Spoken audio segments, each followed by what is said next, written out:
well, a rather troubling story in Burundi as 3 schoolgirls face the risk of being jailed. The offense, scribbling on a picture of President Pierre Nkurunziza on their textbooks. Attention about their situation was brought by Human Rights Watch, which says the 3 were arrested last week and are awaiting trial after being charged on Monday with insulting the head of state and spent the weekend in prison. The agency also said the authorities had initially arrested 7 school children last week, but 4 of them, including a 13-year-old, were freed immediately. HRW Director for Central Africa, Louis Mudge, says the father of one of the girls said on Saturday they were too scared to eat.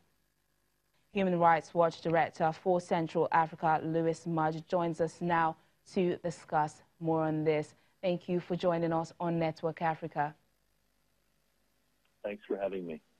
Well, I'd like to begin by asking if there is a law against scribbling on pictures.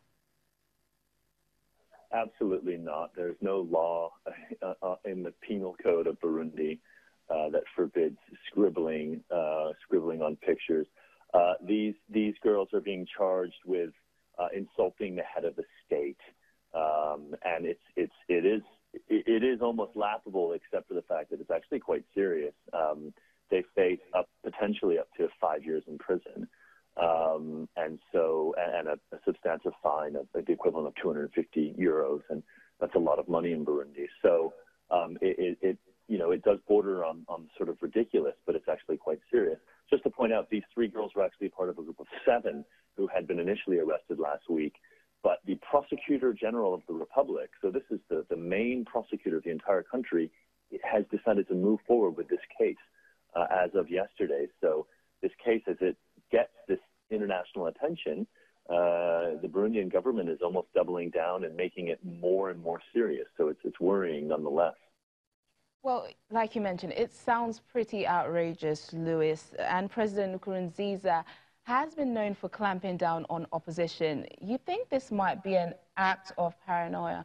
And is any non-government organization helping out with these girls who are all under 18?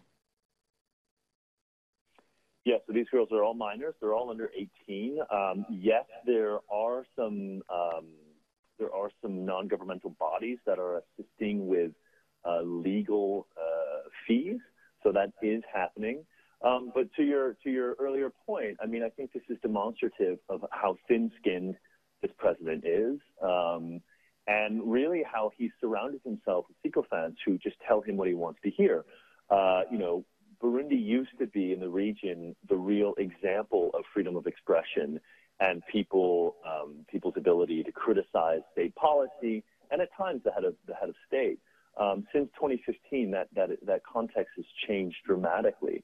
And what we see now is that the press is very much tasked with keeping in line with the government and towing the ruling party's line, and that anyone in any context who's beginning to challenge the government is dealt with swiftly, and to the point where we have this ridiculous case of people being charged, with a criminal offense for scribbling. Yeah, it is ridiculous. Has there been any word from the parents of these children? There has been, not publicly, and as you can imagine, the parents are very, very concerned. They're terrified that their daughters are going to be locked up.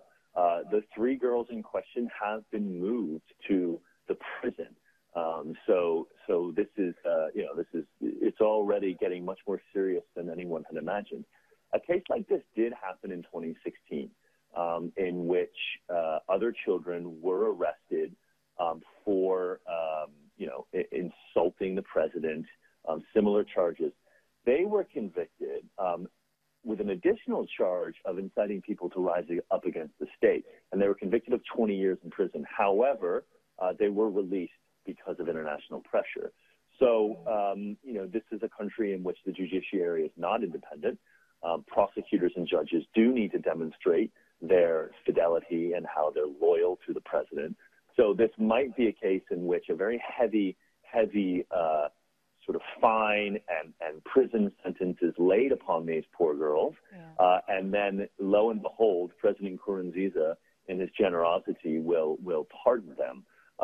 But frankly, you know, our opinion is, and I think it's a very rational opinion, these girls shouldn't have been arrested in the first place. Yeah. This is borderline Completely crazy. agree. All right, Lewis, we'll have to hope that these girls are released, and, well, we can only hope for the best. Human Rights Watch Director for Central Africa, Lewis Mudge, thank you for speaking to us on Network Africa.